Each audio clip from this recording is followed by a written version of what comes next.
Hey guys, welcome back. Russell Linville here. Hey, this is a Nerd Out Wednesday, part of the Become a Better Human project. Today, what we're talking about is rotator cuff research, and the big article that has probably influenced my rehabilitation of rotator cuff repairs is the one by one of my mentors, great guy Chuck Thigpen, talking about the speed of the rotator cuff.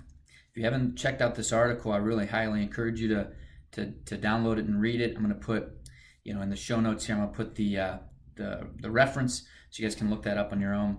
But essentially, this article talks about how do you know when to go more quickly with speed of regaining range of motion and that sort of thing versus when should you caution and go slower. So look at the two sides of the coin, right? When is it okay to start pushing things from a structural standpoint and looking at healing times and all those things versus when can we start moving them more so they don't become stiff? And I think, as you dive into this article a little bit, you start to realize that the research really shows that the chance of someone getting stiff is relatively low. Now, I think we've all had those patients that do, or we get frustrated as clinicians because the person's not regaining their shoulder range of motion as quickly as we'd like them to.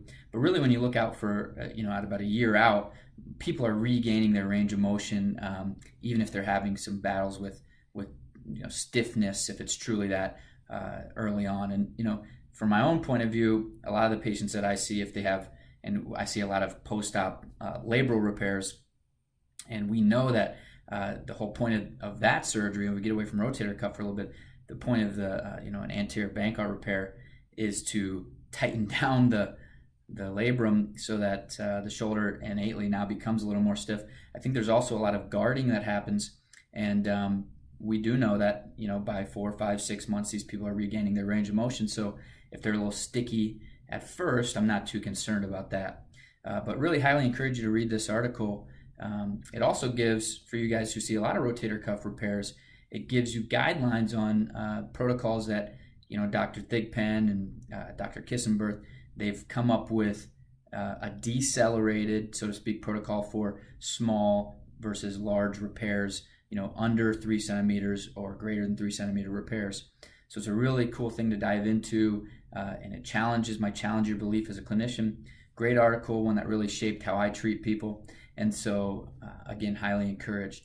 Thanks, guys, for tuning in. This is Russell Linville, Become a Better Human project. We're talking about speed of the rotator cuff repair protocol. Appreciate you guys tuning in. Subscribe and share if you like these videos. Thanks.